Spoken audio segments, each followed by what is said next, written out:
Salmos de número 133 diz assim: ó, quão bom e quão suave é que os irmãos vivam em união. É como o óleo precioso sobre a cabeça, que desce sobre a barba de Arão, e que desce a orla das suas vestes, como o orvalho de Hermon, e como o que desce sobre os montes de Sião, porque ali o Senhor ordena a bênção e a vida para sempre. Vamos orar a Deus. Levante a tua Bíblia, a tua mão ao céu, peça para que Deus, o Senhor, fale contigo. Glorioso Deus, amantíssimo, eterno e poderoso Pai, Senhor, Tu conheces o nosso coração, a nossa alma, as nossas limitações, as nossas fraquezas, as nossas necessidades. Deus de Abraão, Deus de Isaac, Deus do salmista, abre nessa noite a porta da Tua santa palavra, vá ao encontro de cada servo, de cada serva, ao encontro de cada ouvinte, daqueles que estão perto, daqueles que estão longe. Meu Deus, fala de uma forma concisa, de uma forma gloriosa, de uma forma poderosa e especial. Muda, meu Deus, a história dessa pessoa. Muda, Senhor, a condição. Muda, Senhor, o pensamento, o conceito da Tua igreja. Fala conosco, meu Pai. Em nome do Senhor Jesus Cristo, pela Tua palavra. Abre a porta do nosso coração, pois o Senhor é quem tem a chave. E a porta que o Senhor abre, ninguém fecha. Porém, a porta que o Senhor fecha, ninguém abre. Fala conosco, Senhor. Em nome de Jesus Cristo, o Teu Santo Filho. É o que nós pedimos, para a glória de Deus, nosso Pai. Amém, Jesus. Podeis assentar, meus irmãos. Dê uma salva de palmas. Alegre para Jesus.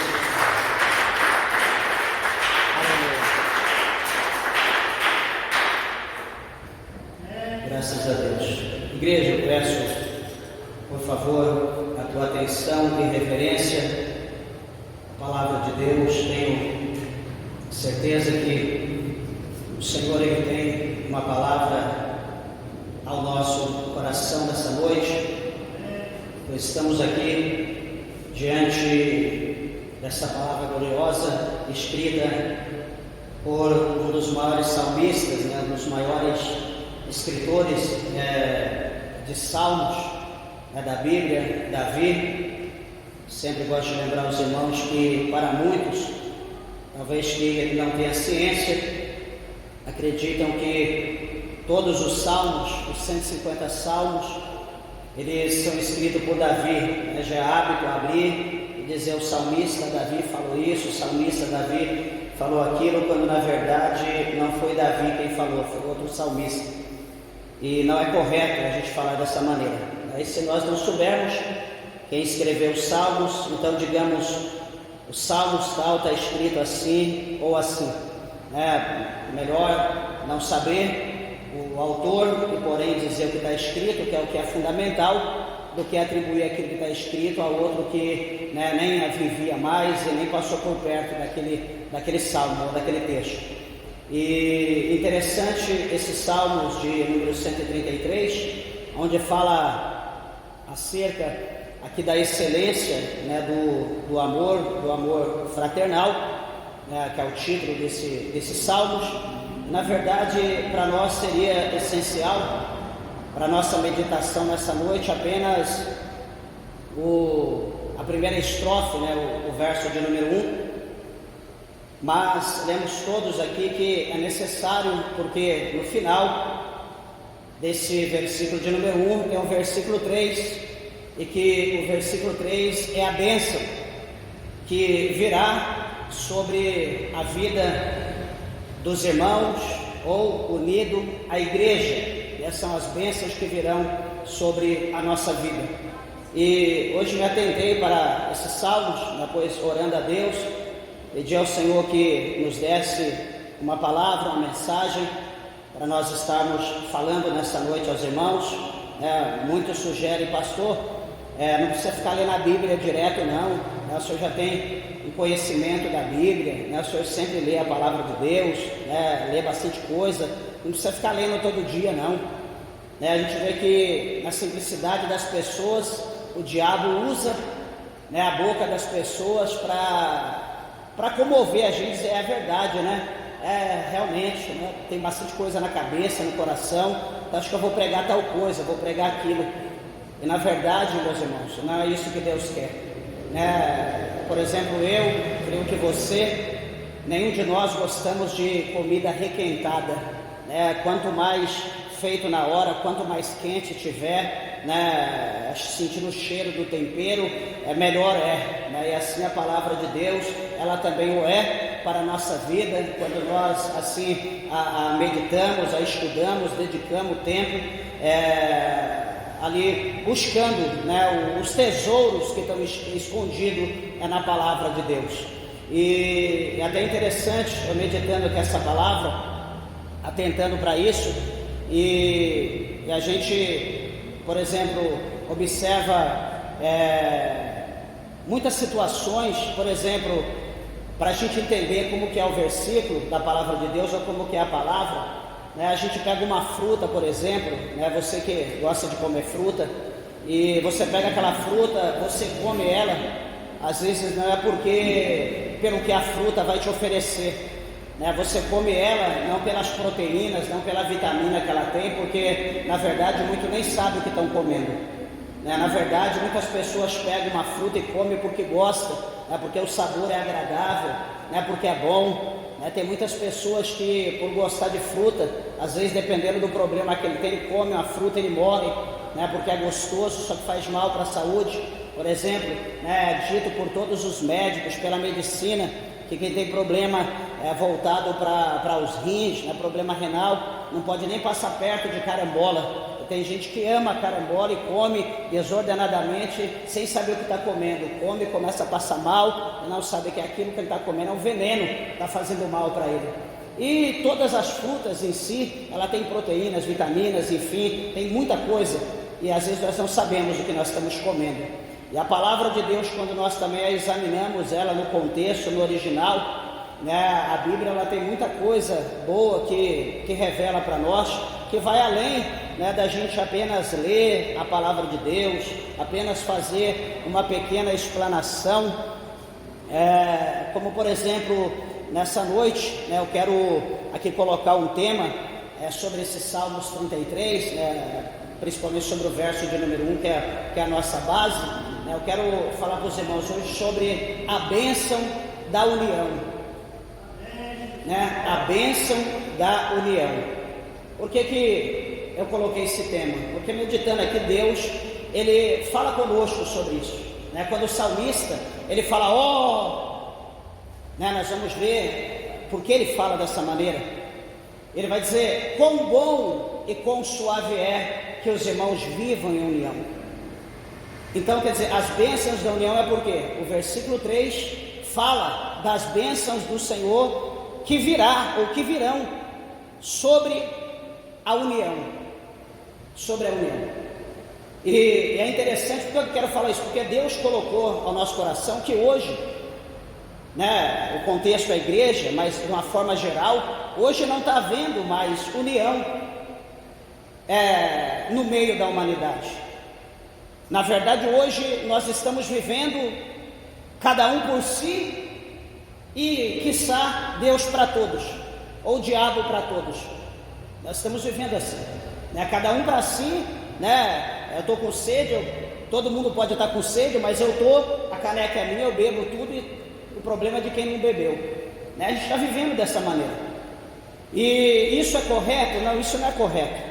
Por quê? Porque a Bíblia fala para nós que a igreja de Deus, de uma forma geral, no contexto geral, a Bíblia diz que a igreja, não as paredes, né, não o ministério no pentecostal, estou dizendo a igreja, nós que aqui estamos, os ouvintes da palavra de Deus. A Bíblia diz que nós somos o corpo de Cristo, nós somos o corpo. A igreja, de uma forma geral, unida, ela é o corpo. E cada membro, cada um de nós individual, fazemos parte desse corpo, somos membros, somos uma molécula desse corpo.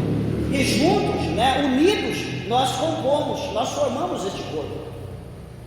E os irmãos entendam isso, que a comida que nós comemos e que nós bebemos, aqui a questão espiritual, essa comida que é a palavra de Deus, que o próprio Jesus, né, ele é a palavra, ele é o verbo de Deus. Ele diz que quem tem fome, né, que ele é o pão da vida, que ele veio para alimentar os famintos. Ele diz que quem tem sede venha me beber. Então a palavra do Senhor, ela é pão, ela é a comida que alimenta a nossa carne e também a água que sacia a nossa sede, né? Ele é o pão da vida, ou seja, ele é tudo o que nós necessitamos. Então aqui o que ele está, nesse contexto, o que o Senhor está dizendo para nós? Que a comida que vem do céu, a água que desce do céu para nós, né, por intermédio da palavra, né, ela desenvolvendo essa palavra, ela é o alimento para nós. Isso então vai trazer o quê? Vai trazer fortalecimento. Essa comida, ela vai fortalecer a igreja de uma forma geral, né, que nós vamos adquirir resistência, que nós vamos adquirir graça para os nossos combates diários. Quando eu digo nossos combates diários, eu não estou dizendo o nosso labor físico, eu estou falando da parte espiritual aqui. Porque essa comida, essa água, ela não serve para a nossa carne. Para a nossa carne isso é nojento. Para a nossa carne isso é uma coisa desprezível. Para a nossa carne a gente nem queria estar aqui na igreja hoje. Mas por necessidade, né, espiritual, aqui há um banquete espiritual, a qual o próprio Cristo preparou e os anjos do Senhor já estão nos alimentando, estão nos servindo por intermédio da palavra. Eu digo aos irmãos isso, que não é só pelo intermédio da palavra, mas por intermédio da oração que já fizemos aqui inicial, por intermédio dos corinhos, por intermédio do hino da água, por intermédio da palavra inicial, pelas oportunidades, por tudo quanto já foi aqui oferecido a Deus. A nossa alma, ela já tem sido fortalecida, ela já tem sido abençoada. E veja, meus irmãos, que essa situação aqui, esse banquete espiritual, como eu falei, é para alimentar a nossa alma, para fortalecer a nossa alma. Para quê? Para os combates diários. Como eu falei para os irmãos, não é acerca da nossa carne, não é levantar amanhã de madrugada, arregaçar as mangas, colocar uniforme para peleja, ou mais tarde, ou de tarde, ou à noite, amanhã. Não, isso aqui é para a nossa vida espiritual. É para a nossa vida espiritual, porque a palavra de Deus mostra para nós no capítulo 5, lá no versículo 8 da primeira carta do apóstolo São Pedro. A palavra de Deus fala para nós que nós temos um inimigo. Ah, pastor, mas é um só. A Bíblia diz que ele está ao nosso derredor, rugindo como um leão. E ele está procurando, ele está buscando a quem ele possa tragar. Meus amados e queridos irmãos, veja bem que uma pessoa, eu vou falar da forma mais simples possível, não entrarei em técnica, em detalhes, mas uma forma bem simples. Veja bem, uma pessoa que ela não tem uma boa alimentação, uma pessoa que não come bem, não bebe bem, uma pessoa que não está ali trazendo para o seu corpo um bom alimento, não está trazendo ali uma boa proteína, não está trazendo ali coisas que fortalecem ter uma vida saudável. Qualquer vento de ventilador, qualquer água que se torne um pouquinho mais tarde, já para a noite, que começa a mudar a temperatura que ele bebe, ele já vai começar a tossir, já vai ficar resfriado. É o ventinho do ventilador, é um vento que sobrou, ele já vai ficar doente. Ele não tem nenhum tipo de resistência, nenhum tipo de proteção, porque ele não está trazendo, ele não está ingerindo coisas que dá fortaleza, que protege, que dá resistência para ele. Ele se torna ali uma pessoa, um alvo para qualquer vírus, para qualquer coisa, porque ele não está se alimentando bem. E quando a Bíblia ela fala para nós que ao nosso derredor existe um inimigo cujo nome é Satanás, que ele é sagaz, que ele é faminto, que ele tem um ódio, uma raiva, ele tem um poder para destruir, se possível, engolir vivo cada um de nós. Isso a Bíblia está mostrando para nós que não é tragar, engolir a minha carne e a tua carne, porque a carne para o diabo não quer dizer nada. Ele não precisa da minha carne, ele não precisa da tua carne para levar para o inferno, porque no mundo espiritual a nossa carne, ela não pode ir, a nossa carne não pode entrar no mundo espiritual. Haja vista que o apóstolo São Paulo, na sua primeira carta, no capítulo 15, ele fala isso para nós, ele é bem claro em dizer. Ele fala as 4 coisas. Ele diz que o sangue e a carne, a corrupção e a incorrupção não poderão herdar, não poderão entrar, penetrar, adentrar no reino dos céus. Não pode, é impossível entrar. Só entra a alma da pessoa, tanto no céu quanto no inferno. A carne, diz a Bíblia, que ela é feita do pó, e para o pó ela vai voltar. A carne não vai para o inferno, a carne não vai para o céu. O que vai para o céu ou inferno é a alma. Então, a vontade desse inimigo valente é a minha alma, é a tua alma. Ele tem sede por alma, ele tem sede. E veja, amados e queridos irmãos, que se nós, voltando agora para o contexto da palavra, se nós não tivermos uma alimentação balanceada, se nós não tivermos um alimento quente, um alimento do céu, um alimento concedido pelo Espírito Santo de Deus, se nós ficarmos à mercê de qualquer folhinha ali, de qualquer desenho aqui, bonitinho, ai que desenho, Jesus te ama, hoje você está chorando, amanhã você vai sorrir, eu estou vendo o que estão fazendo com você, mas diz amém, porque amanhã vai mudar a tua história, coisas do gênero, né, que todo dia a gente recebe. Isso não muda a vida de ninguém, isso não traz fortalecimento, isso não é palavra de Deus. Quer ver o que eu estou dizendo? É igual caixinha de promessa. Por exemplo, alguém que está nos ouvindo ou que nos ouvirá, não é o caso aqui das pessoas presentes, mas por exemplo, alguém em algum lugar, suponhamos que está num prostíbulo e ouve essa pregação, alguém que trabalha no prostíbulo, e eu vou sugerir algo: compre uma caixinha da famosa promessa, caixinha de promessa. Quem nunca ouviu falar nisso? Se você não ouviu, tiver curiosidade, compre. Você compra aquela caixinha de promessa, e quando você abre e tira a tampinha, vai estar cheio de tarjetinha lá dentro. Tem um monte de tarjetinha, e aquelas tarjetinhas retangular, todas elas terão um pequeno versículo da Bíblia, e estará ali o livro, capítulo e versículo em cada tarjetinha daquela. O que vai acontecer? Por que eu falei alguém no prostíbulo? Porque a pessoa está lá prostituindo, a pessoa está lá no adultério, é um lugar pecaminoso, a pessoa está ali sendo escravo do diabo, está ali vendendo o seu corpo.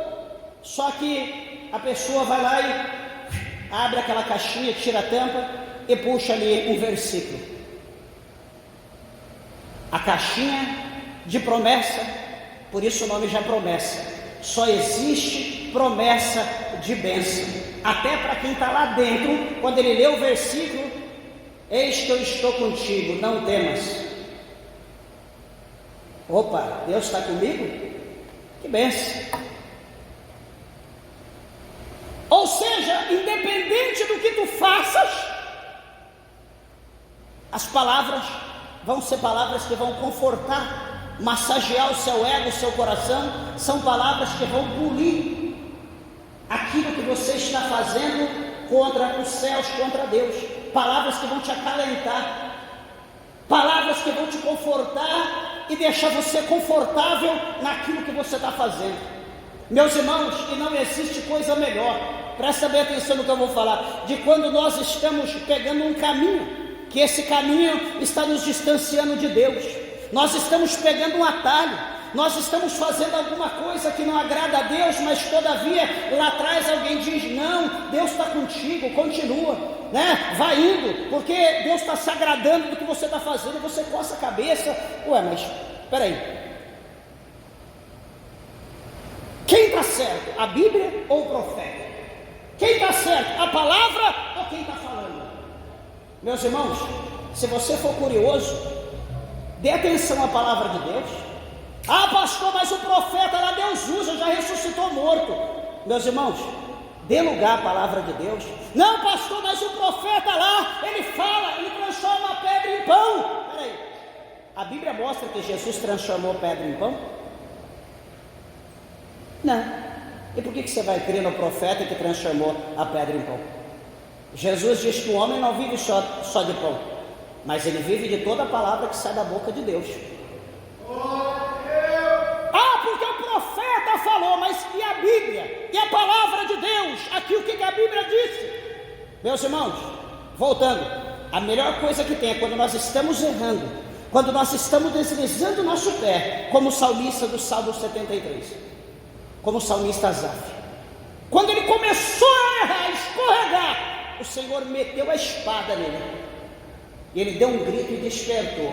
A melhor coisa, quando nós estamos vacilando, o Senhor puxa a nossa orelha. Deus, ele cutuca, ele mete a espada. Deus, ele desperta, dá um tapão no nosso rosto, na nossa face, e a gente acorda, e o Senhor fala: olha para frente, olha o que você está fazendo.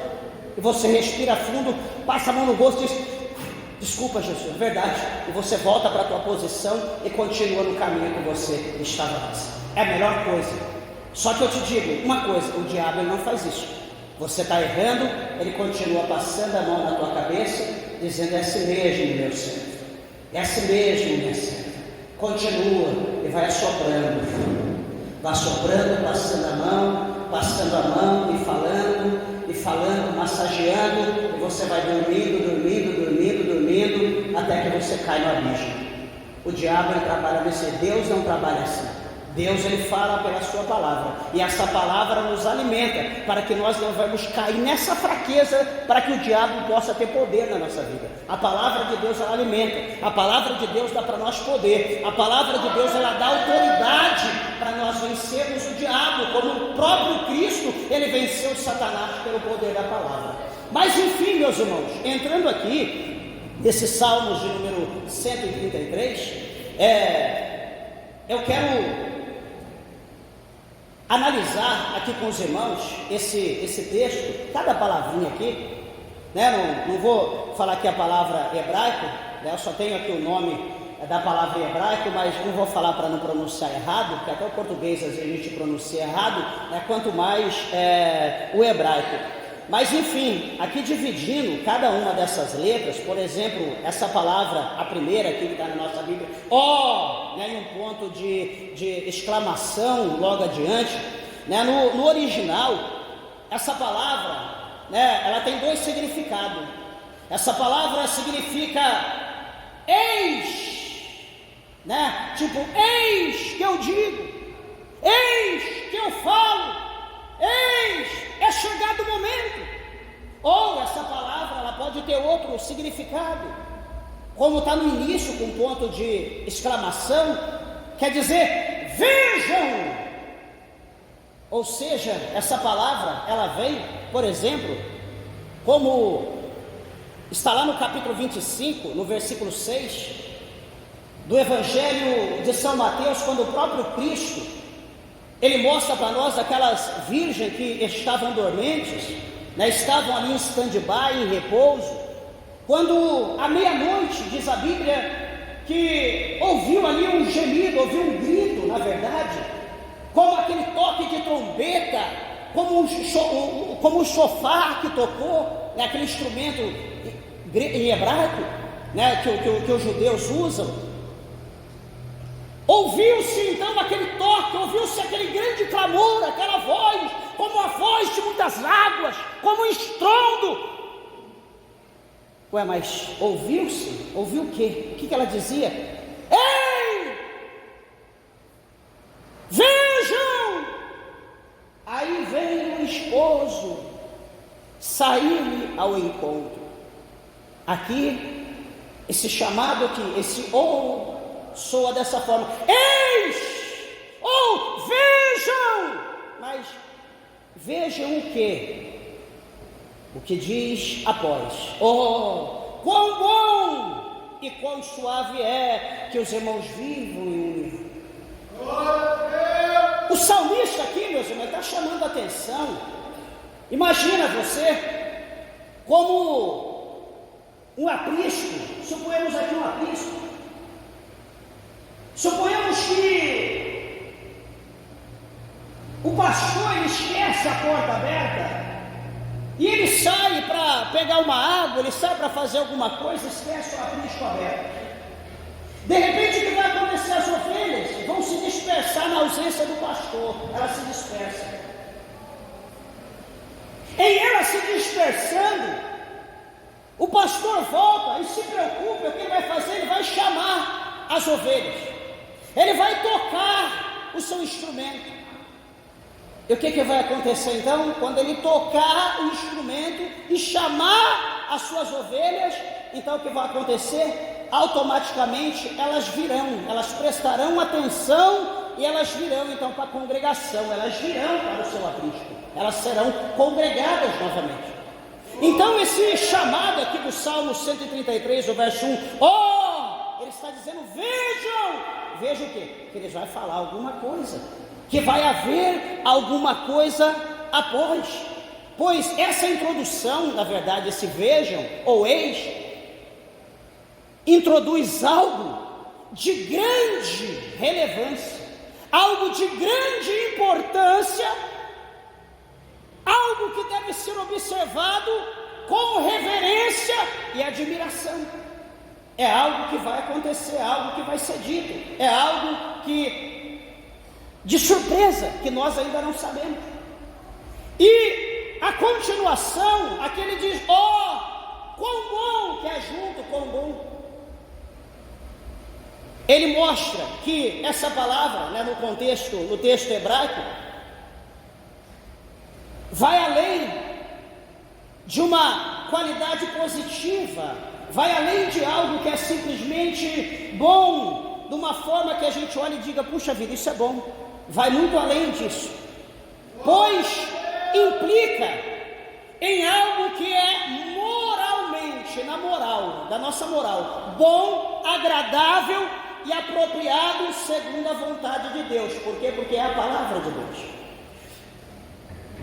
Quando a Bíblia fala para nós, lá nos evangelhos, e a Bíblia mostra que Jesus é a segunda pessoa da Trindade, ele é o Deus Filho, a segunda pessoa, e quando ele está ali encarnado, ele está na sua missão terrena, ele está ali como 100% Deus, como 100% homem.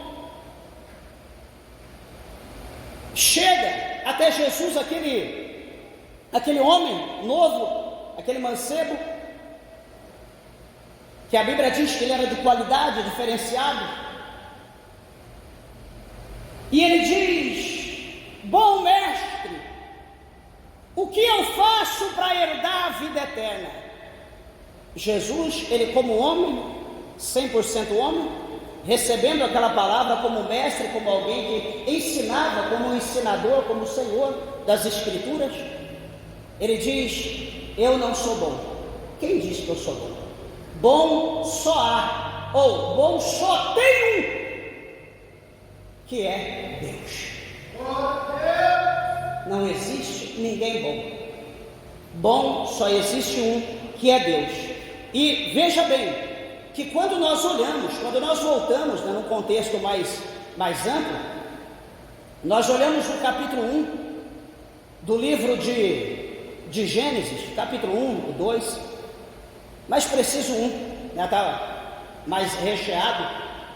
Nós vemos que tudo que Deus fez, tudo que Deus criou, a Bíblia diz que era bom.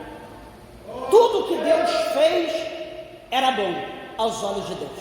Tudo que Deus fez era bom. Deus, ele se agradava. Deus, ele tinha prazer. Era bom aos olhos de Deus. Ou seja, a obra dele, que feita pelo poder da sua palavra. Depois de pronto, Deus olhou e diz: isso é bom, eu percebo que é bom, eu vejo que é bom, eu tenho certeza que é bom, isso agrada aos meus olhos, isso é bom, porque tudo foi de acordo com a vontade de Deus, tudo foi feito segundo a boa vontade do Criador.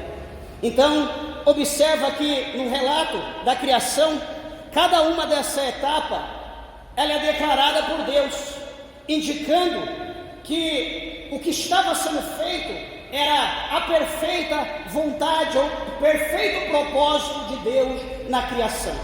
Então, quando ela falou que, quão bom! Então nós temos que prestar atenção, porque aqui é bom, é algo que talvez possa não ser bom para nós, mas é algo que é bom para Deus, e sendo bom para Deus, nós temos que atentar para isso, porque se é bom para Deus, vai ser bom para nós, e haverá alguma recompensa posteriormente. A outra palavra que ele mostra aqui para nós, quão bom e quão suave, quão bom e quão suave. Esse termo suave, ele é traduzido, na verdade, como suave ou como agradável, tem esses dois significados. Talvez alguma Bíblia pode estar relatando suave, o outro pode estar registrado agradável, mas também carrega, ele tem ali no seu contexto geral, no profundo, uma ideia de que é algo, veja bem, que é algo delicioso, e que esse algo ele proporciona prazer e proporciona deleite. Por isso que fala o nome suave, agradável, algo que traz prazer e algo que traz deleite. Puxa vida, então isso é interessante. Quão bom e quão suave. Suave é como prazer, é como deleite. Quem não gosta de ter prazer em alguma coisa, quem não gosta de se deleitar em alguma coisa, certamente todos nós já tivemos, temos e teremos prazer e deleite, Isso é algo que todo ser humano, faz parte da raça. E veja que quando isso se aplica, quando nós usamos essas palavras, suave, deleite, quando isso se é aplicado, na verdade, no contexto de comunhão entre irmãos, de comunhão entre irmãos, está falando entre a igreja, isso sugere a união, que é boa no sentido moral, lembrando de bom, mas também uma experiência profunda, satisfatória e prazerosa. Meus irmãos, quando nós nos unimos, suponhamos que faremos uma festa, vamos comemorar alguma coisa, e alguém vai doar toda a festa. O evento será em tal lugar, em determinado lugar, tudo por conta. É necessário só a nossa presença. O que vai acontecer? Certamente nós iremos, certamente prepararemos a melhor roupa, o melhor calçado. Há pessoas que tentará mudar o seu visual, quererá apresentar-se de uma maneira mais visível, mais bonita possível. Certamente procuraremos levar a família, certamente iremos ali imaginar, meu Deus, como vai ser aquilo, o que será que haverá, o que vai ter de gostoso para comer, para beber, será que haverá algum presente, será que terá alguma brincadeira, ou seja, muitas coisas irá ser maquinada na nossa mente, no tocante ao convite dessa festa. Chegando lá, aquele momento que nós vamos ficar ali 1 hora, 2, meio-dia, 1 dia, 1 semana, como por exemplo as festas do Grande Açoeiro, né, que era meses de festa. Que coisa boa, né? Ter condição de bancar uma festa dessa maneira, coisa boa. Mas eu quero dizer uma coisa para você, que a festa do Riachuelo teve muita contenda, teve muita briga, teve divórcio, teve morte, mas há uma festa, há um lugar preparado no céu, que a festa, ela será para sempre. A festa será eterna, nunca cessará a comida, nunca cessará a alegria, nunca cessará o amor, nunca cessará o prazer, nunca cessará os deleites, porque nós estaremos diante da fonte inesgotável. Tenha certeza disso. Aqui na terra, todo evento, toda festa trará coisa boa, trará coisa ruim, trará alegria, trará tristeza, trará vida, trará morte, mas a que tem no céu vai ser para todos sempre. Pode ter certeza que não há nada comparado com o que Deus tem preparado para nós. Será que você crê e se alegra nisso? Pode glorificar Deus em nome de Jesus Cristo. Então, meus irmãos, quando chegamos nesse evento, nos reunimos, comemos, bebemos, brincamos, conversamos. Esse tempo que nós vamos estar reunidos é um momento de prazer, é um momento de alegria, é um momento que alguém vai dizer: puxa vida, que bênção, isso já devia estar na agenda de Deus, isso foi programado pelo Senhor. Meu Deus, nós devemos fazer isso mais vezes, né? Geralmente a gente recebe amigos, pessoas em casa, e a pessoa diz: que bênção, agora vai ser na minha casa. A gente tem que fazer mais vezes, nós temos que nos unir mais, né? A família fala isso, amigos falam dessa maneira. Eu conheço pessoas que dizem: puxa vida, a gente tem que se unir mais vezes, a gente se une só quando tem velório de família, né? Isso não pode. E certamente, meus irmãos, isso não pode, não é de Deus, porque aqui o salmista está nos advertindo, dizendo que como é bom, como é prazeroso, como é deleitoso os irmãos viver unidos, irmãos viverem em união. Isso é bom demais. Ele está dizendo aqui no contexto da igreja. E observa que ele vai falar uma palavra ainda chamada união, que vem da palavra hebraica, que quer dizer duas coisas: juntos, que quer dizer unidade. Quando nós dizemos todos estão juntos, significa o quê? Que todos se formaram um. A palavra de Deus mostra para nós em Gênesis, lá no capítulo de número 1, 2 e o 3. Aliás, perdão, Êxodo 1, 2, 3. Esses 3 capítulos desse segundo livro da Bíblia. Chega uma situação ali que a prova que o povo de Israel estava vivendo foi uma prova tão grande, foi um processo tão doloroso, foi um processo tão árduo, porque é assim, meus irmãos, veja bem, o que nós estamos vivendo hoje. Eu estou passando por problema, o problema é meu, você não tem nada a ver com isso. Ou você está passando por problema, o problema é teu, eu não tenho nada a ver com isso. Por exemplo, o que está acontecendo no Brasil hoje?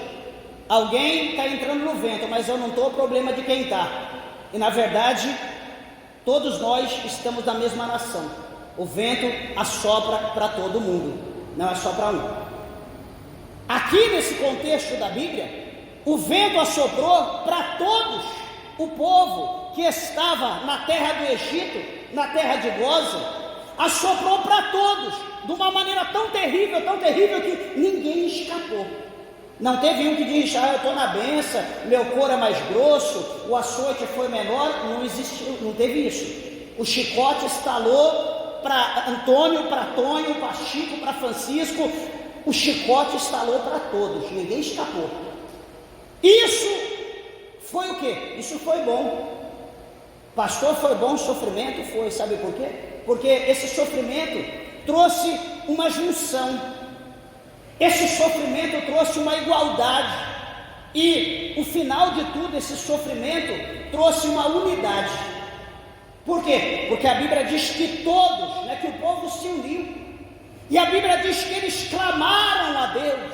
A Bíblia diz que eles invocaram a Deus, que eles buscaram ao Senhor de uma forma que eles todos unidos, clamando, a voz deles se tornaram como uma. Até então, meus irmãos, presta atenção no que eu vou dizer. Até então, o chicote estava estalando, neguinho estava morrendo, era prova, era dificuldade, nada Deus não fazia. Talvez ali o da casa número 1 estava na prova, o da 2, da 3 estava na bênção, o problema é dele. Passou para o 2, passou para o 3, foi passando, todo mundo começou a chorar, quando todo mundo começou a viver a mesma coisa. Quando todo mundo começou a viver o mesmo problema, a mesma dificuldade, a mesma dor, a mesma miséria, a mesma escassez, quando todo mundo começou, como diz, comer o mesmo pão e beber a mesma água, sem diferença, resta-nos uma esperança, resta a nós uma esperança. Qual é a esperança? Há uma promessa. Foi feita uma promessa aos nossos antepassados. Foi feita uma promessa que nós iríamos herdar uma terra que mana leite e mel. Vocês não lembram? Nós lembramos. Peraí, vamos procurar. Começaram a procurar, procura aqui, procura ali. Aqui, está vendo? Está escrito, tem uma promessa.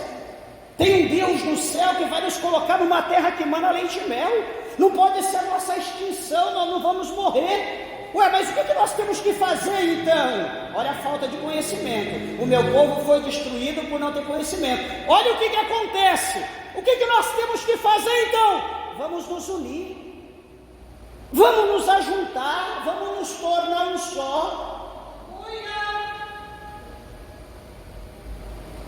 Vamos buscar a Deus. Vamos clamar a Deus, porque Ele que fez a promessa.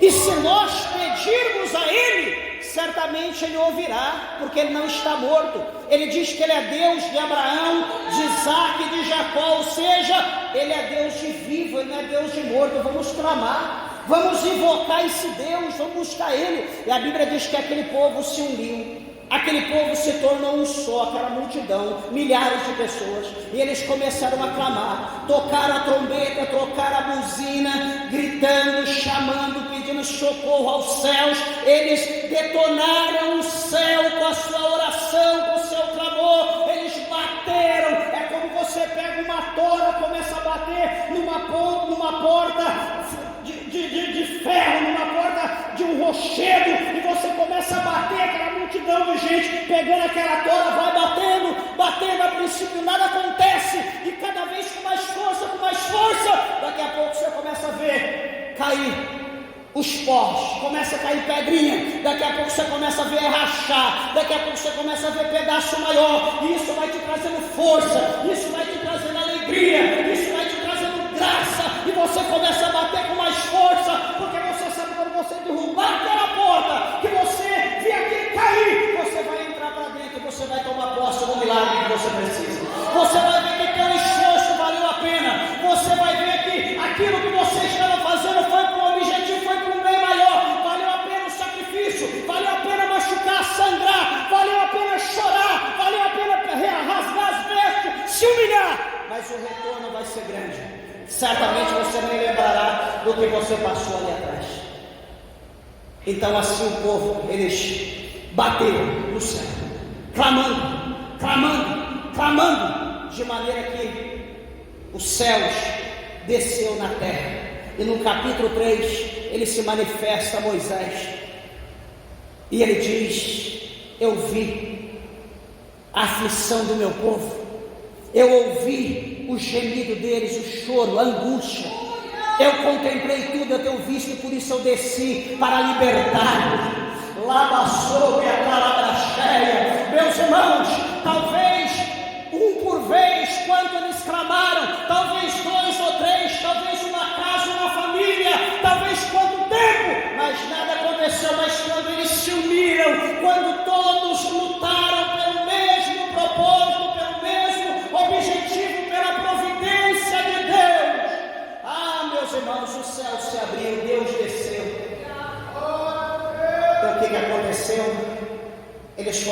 arrancados pela mão de Deus da terra do Egito e colocados numa terra que emana leite e mel. Sabe o que eu quero falar para os irmãos?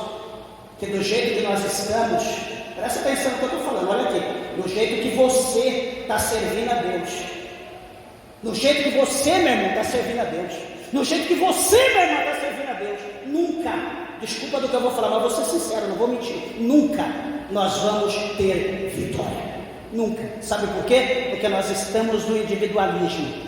Eu vou fazer a consagração no meu propósito. Mas e fulano? Se ele quiser, ele busca. Eu não vou, eu estou fazendo, eu vou para o monte, eu vou fazer campanha, eu vou para a vigília por causa de mim. Eu não vou na oração porque só eu tenho que orar, deixa fulano que ora, hoje é o dia dele. Igreja, enquanto a nossa mentalidade for uma mentalidade pobre, medíocre, miserável, como é essa nossa mentalidade, eu vou ali, depois eu vou no cantinho ali, faço o meu minutinho de oração, tá bom, Deus está vendo que eu estou aqui orando. Igreja, sabe por que Jesus sempre orava sozinho, sempre no monte?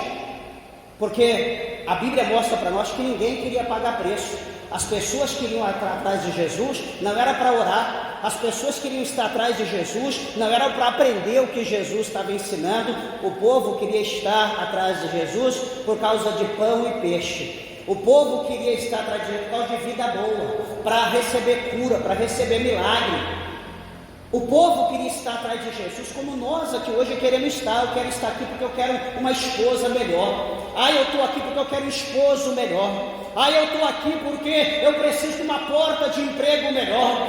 Eu estou orando, estou fazendo campanha porque eu quero que Deus multiplique o meu salário. Esses são os nossos miseráveis projetos diante de Deus. Sabe quando a mão de Deus será movida? Nunca. Nós precisamos mudar o nosso contexto. Olha aí, alguém, se tiver oportunidade, ali, naquela rua, esqueci o nome da avenida, ali em frente àquele posto que tem ali embaixo, inaugurou ali, perto da igreja presbiteriana, inaugurou ali uma casa daquele povo que passa batendo palminha, o famoso TJ. Inaugurou lá. Nos dias de culto, dá uma olhadinha lá. Nesses outros aí que falam os primos, nos dias de culto, dá uma olhadinha lá. O culto começa às 7 horas, 6h30 já tem gente na porta. E eles não vivem a palavra. Os TJs não vivem a palavra, são sectaristas. A gente senta a madeira. Só que olha o compromisso deles, olha a responsabilidade deles. Pastor, mas vão tudo para o inferno, porque eles não estão vivendo plenamente a palavra de Deus. Mas olha o compromisso, olha a responsabilidade. Se brincar, é mais certo lá dentro alguém ir para o céu do que nós aqui dentro, que estamos aqui achando que somos alguma coisa, não sei para quem ou para quê.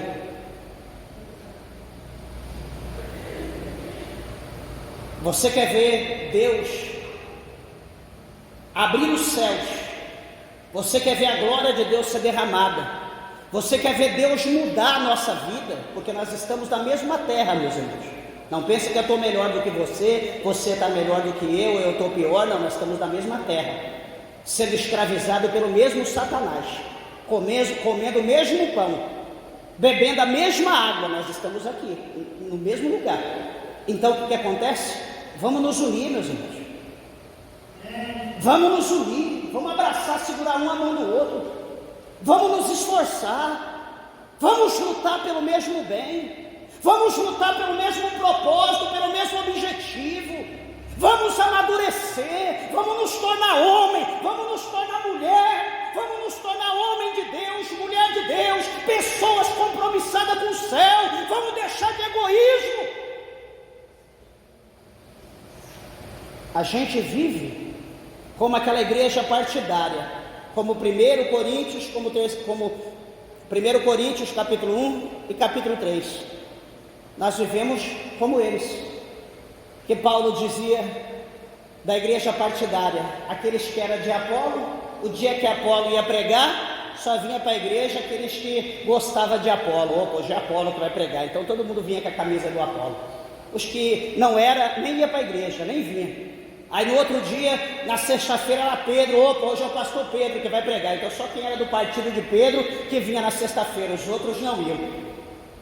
E assim, cada dia tinha aquele que pregava, né? O Cefas, que era o Pedro, o Apolo, depois Paulo. Paulo vai olhar e fala: peraí, Cristo está dividido? Que negócio é esse? Nós estamos aqui em nome de Cristo, não em nome de nenhum apóstolo. Você está entendendo como que é o mistério? Hoje eu vou porque eu vou fazer alguma coisa. O que eu não vou fazer, eu não vou. É fulano, o problema é dele, porque ele não vem junto comigo, ele não me ajuda, eu também não vou ajudar ele. Sabe quem está feliz com isso? Sabe quem está alegre, dando cambalhota, te dando presente, te acariciando de noite? Satanás. Ele está ali, ó. É isso aí, meu irmão. É isso aí, meu irmão. Seja valente. Vai lá sozinho mesmo. Aí não dá um gostinho. Há quem despreze um culto com criança. Hoje é sábado, é culto do departamento, é culto com as crianças. Hoje é com as crianças, eu não vou. O que eu vou aprender? O que sai da boca da criança? Olha como nós somos tolos. A Bíblia diz que é da boca dos nenenzinhos, das crianças de peito, que sai o perfeito louvor, a perfeita adoração. E a gente despreza, a gente dá valor. Hoje é o irmão fulano de tal que vai pregar. Coitado, não sabe nem ler. Vou fazer o que lá? Jesus colocou palavra na boca de uma jumenta para falar com um profeta bandido, para falar com um profeta lascivo, um profeta prostituto. Será que Deus não pode usar alguém, um semelhante a você, para falar alguma coisa que você precisa ouvir da parte de Deus? Será que Deus não pode usar? É desprezar demais a grandeza, a sabedoria de Deus, achar que nós somos maior do que Ele. Meus irmãos, eu estou falando aqui sobre unidade, e unidade é independente de qualquer coisa. A igreja de Deus é uma, a igreja de Deus não é partidária. Partido é quem é político, a igreja não é partido. Não está escrito igreja, partido, renovo pentecostal, partido, assembleia de Deus, não está escrito isso. Partido é divisão, é separação.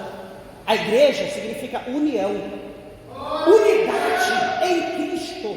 E para finalizar aqui, louvado seja o nome santo do Senhor, essa palavra vem da raiz hebreia que significa juntos, unidade, que denota apenas uma proximidade física, mas uma unidade de propósito, de coração e de espírito. Assim, então, resumindo esse contexto, o versículo 1 ficaria assim: eis como é bom e prazeroso quando os irmãos estão unidos em propósito e em coração. A nossa união é proposital e também é no coração, é na cardia que se chama o coração. O nosso propósito é esse. Assim diz a Bíblia que nós precisamos agir. E finalizando aqui, louvado seja o nome santo do Senhor,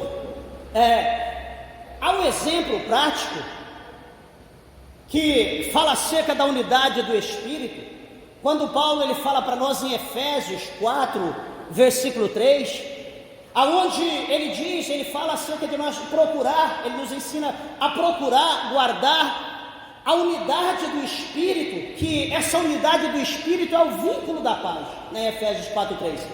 E aonde no original grego, essa unidade sugere a unicidade de propósito e de essência. A essência do propósito, o propósito da essência. Essa unidade sugere isso. Está dizendo a unidade, não individualidade. E ele conclui que nós, como crentes, devemos ser os primeiros a promover essa unidade, sendo exemplo de humildade e servidão nas nossas igrejas. Esse exemplo tem que partir de nós. Só que hoje a nossa vontade é cada um se tornar mais individual do que o outro, ou um melhor do que o outro, de maneira que a gente não chama ninguém da nossa casa para vir para o culto, porque nós somos bons, a pessoa de casa não é, a gente tem um atrito, não chama um amigo, porque o amigo é ímpio, não chama um colega, porque é colega, não é amigo, e ele talvez vai achar ruim que eu chame para ir para o culto. Eu pergunto, qual é a nossa finalidade como igreja? Segundo ponto, bom e suave na comunhão, né? Que ele fala, quão bom e quão suave é a comunhão. A unidade, né? A união que se torna unidade, que é bom e suave, ela não acontece por acaso, é resultado de uma vida vivida segundo os princípios do reino, aonde a base vai vir Filipenses, lá no capítulo 2, Filipenses capítulo 2, do verso 2 e verso 3, o apóstolo São Paulo, ele é categórico, onde ele exorta completar a sua alegria, tendo o mesmo amor, sendo de um mesmo espírito, tendo uma só alma.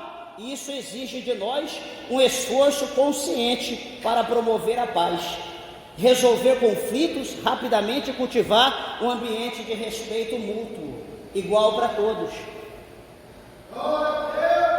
Nós como igreja precisamos viver essa comunhão, atentando para os nossos problemas e para o problema do nosso próximo, e buscar a Deus junto para a solução de ambos, porque sozinho nós não podemos nada. Observa que a oração, Jesus ele faz o último ponto, Jesus ele faz uma oração, e essa oração é pela unidade, ele está lá em 17 e 21 de João. E o que Jesus faz? Jesus ele ora. Presta atenção, Jesus ele ora para que todos sejam um, como ele e o Pai são um. Então ele ora para que todos nós, para que toda a igreja também ela seja uma, assim como ele e o Pai é um. Os irmãos estão entendendo como é o desejo de Cristo, como que é a vontade de Jesus? Jesus ele não tem prazer na nossa divisão. Jesus ele não tem prazer, né, cada um por si, Deus ou o diabo para todos. Jesus não está nesse negócio. Esse negócio está no coração, não sei quem é que colocou. E veja que o verbo aqui que explica uma existência contínua da unidade. Isso mostra que a unidade é algo que deve ser mantido constantemente, não apenas em momento de crise e de celebração, mas em todos os aspectos da vida da igreja na terra. É como eu falei antes, se você unir para um evento é uma coisa, é bom, é agradável, mas aqui, essa união, como Jesus ele ora, acerca da união dele e o Pai de um só, ele também ora por nós, que nós sejamos um só. O que ele está dizendo aqui? Que nós sejamos unidos para sempre, um só. Lembra o que Amós ele fala? Se não me engano, o profeta Amós, enfim, que a corda, quanto mais você dobra, quanto mais você vai dobrando, mais difícil ela se torna para quebrar, mais força terá que fazer para quebrar. Quanto mais dobra, quanto mais você vai dobrando, quanto mais você vai unindo, mais resistente ela se torna. Então uma igreja, quanto mais unida, não em nome de alguém, mas quanto mais a igreja estiver unida em nome de Cristo, em nome do Pai, do Filho e do Espírito Santo, quanto mais ela estiver unida, como diz o capítulo 2 de Atos, na união no pão, no partir do pão, na união na oração, na união na comunhão, na união na doutrina, na união na missão, em tudo unido. Ah não, eu não vou cantar no grupo porque ninguém pode cantar, eu tenho a voz melhor e só vai sair minha voz, ninguém canta, eu vou ter que estar puxando a carroça. Que coisa feia. Se Deus te deu o dom, se Deus te deu esse privilégio, por que desprezar os outros? Ah, porque só eu sei orar, eu vou lá, só eu vou orar, os outros vão ficar ouvindo. Se Deus te deu o dom da oratória, se alguém está ali para aprender, por que se exaltar? Ah, eu fiz teologia, vou pregar lá, tem 2, 3 que não sabem nem falar boa noite, nem falar paz do Senhor, falar paz, Senhor. Eu vou lá pregar. Quem te deu o dom, quem te capacitou foi Deus, não despreze. Jesus chamou os seus discípulos, Ele não pediu currículo. Cadê seu currículo? Deixa eu ver o que você fez. Você é doutor em alguma coisa, você é teólogo. Aqueles homens eram desprezíveis aos olhos dos doutores da lei, ninguém olhava para eles, cuidando de rede, cuidando de barco, pescando, ninguém estava nem aí. Jesus foi lá e diz: larga, vem, me segue. Jesus não te desprezou. Não despreze ninguém, não despreze a tua irmã, não despreze o teu irmão, não despreze a igreja que você congrega, não despreze o chamado de Deus na tua vida, não rejeite não, porque presta atenção uma coisa, deixa eu te falar o que está escrito aqui: dom não salva ninguém. Não adianta a pessoa se basear em dom, porque eu tenho dom, eu estou salvo. Não, Jesus diz lá no capítulo 7, que naquele dia vão dizer: Senhor, no teu nome eu preguei, Senhor, no teu nome eu expulsei o cão, Senhor, no teu nome eu fiz maravilha, Senhor, no teu nome, tudo dom. Jesus vai dizer o quê? Apartai-vos de mim, maldito, que eu nunca vos conheci. Dom não salva, dom te manda para o inferno, se você não usar, se você não fazer. Fazer o quê, pastor?